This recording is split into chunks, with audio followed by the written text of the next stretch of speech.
You ready? Hi. Hey. Okay.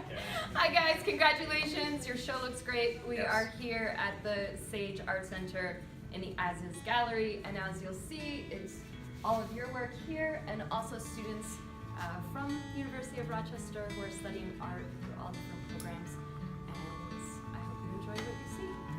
Congrats. Congrats.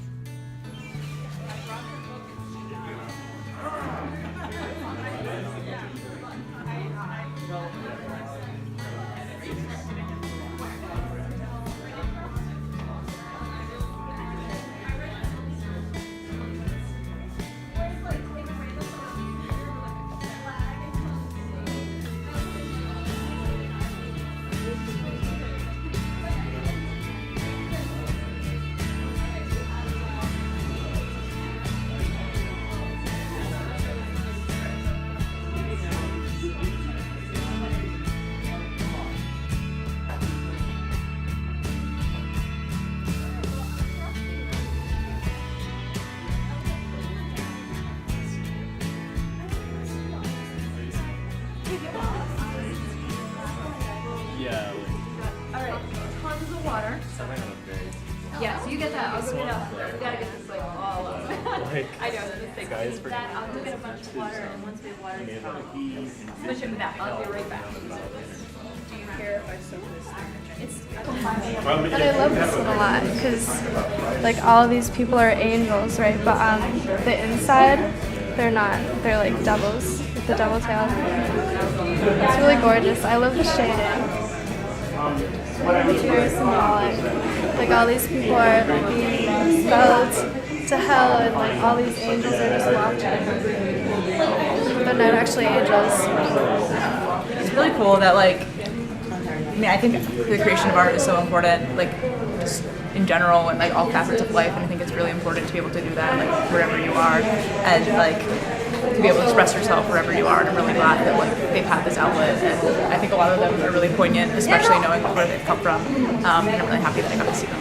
Yeah, because I was just noticing that, like, the text and the image are so, like, closely related, and I love this kind of triptych about love and relationships, and it is, I don't know, something about that reminds me of this piece over here, just because it's so, like, I love this presentation format where you just kind of, like, flip through and you see 2 images at a time, and you expand it and you explore it. And, you know, just like some of these pictures just seem so lively or so enthusiastic or so. I mean, like, there's a focus on creativity, there's musical instruments.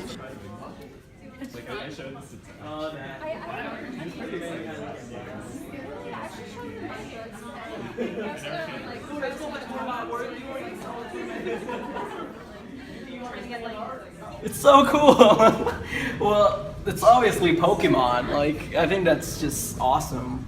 Pokemon is intergenerational. You know, it transcends time, and it is like oops and like grapes and stuff like that. It's so random and spontaneous. I love it.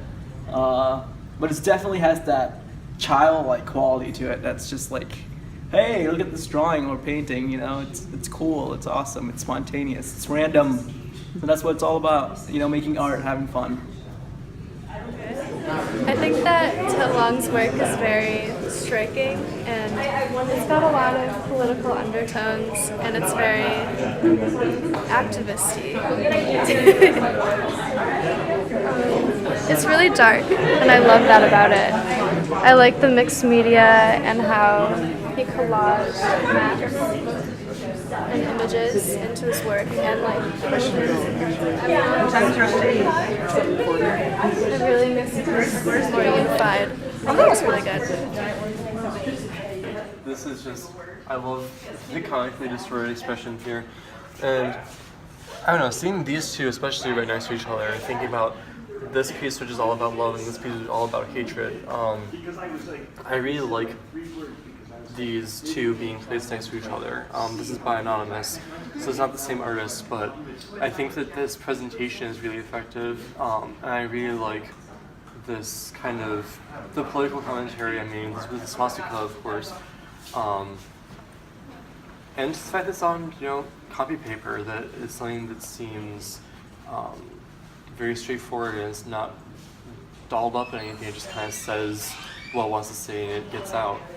And the same thing is true of this piece over here, which is presumably by the same artist. They're both anonymous. But it has kind of similar handwriting and the similar political commentary. I like the inclusion of the cloud work here.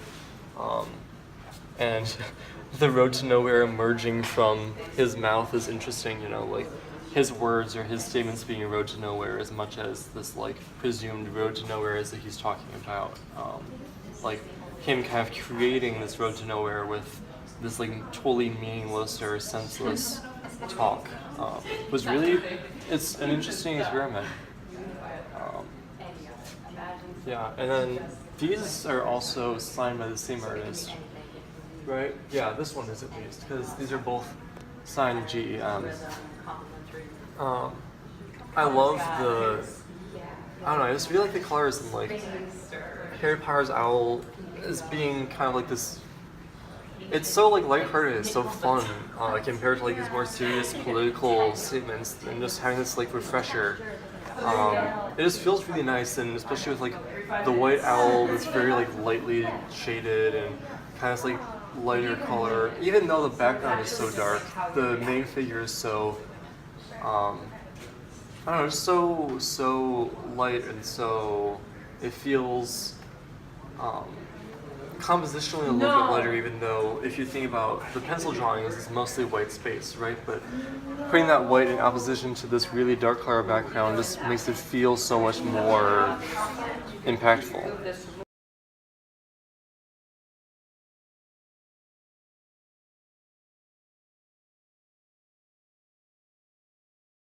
So I was reading through these written words, and they have so much emotion behind them that it's so easy to capture just like what you're feeling at the time and like what's motivating you to write. It's really inspiring that you have all these words and are able to articulate it in such a really profound way. And here's another African Pride one, and I don't know, I like the multiple perspectives of the face. It feels as though there's like a human on this half and the rabbit over here, which reminds me in some ways the Bugs Bunny incorporation for the other piece, right? Like,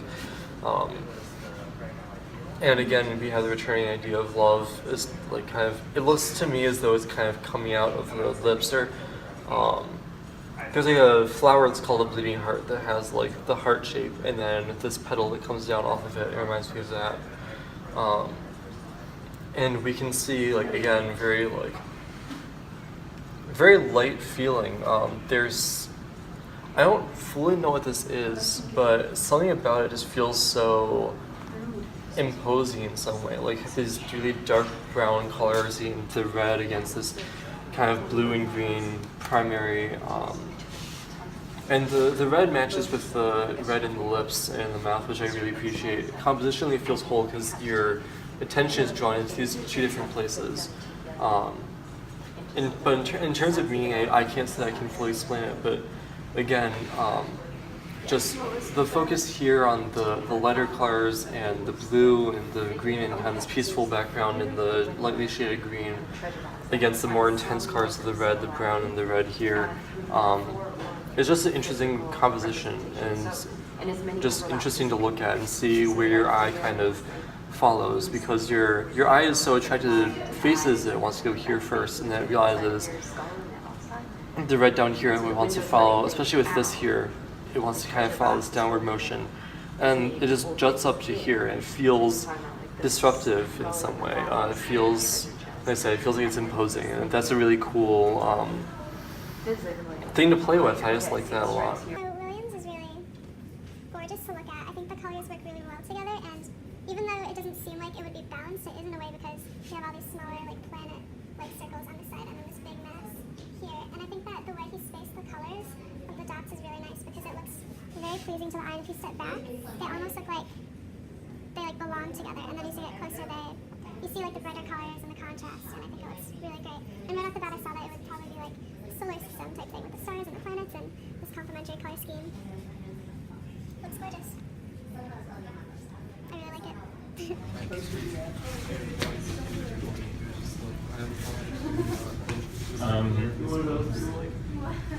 you know what? But he signs his work.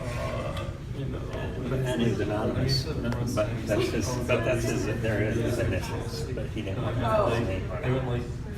And you know what you appreciate about this guy? Is he's from Ireland. Oh, that's the Irish guy? Yeah, and this is like this is a map, but it's also a Celtic knot hammer, so this kind of shit. Alan, calm down. I don't know that I can make that face. I have to take my glasses off. I do. My hair has to go. No, I don't want your hair on my head. No, if you did use your hair in your hands. Wait, we have to go underneath.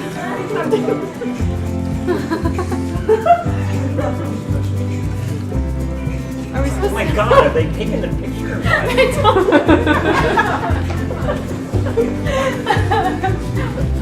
You were video?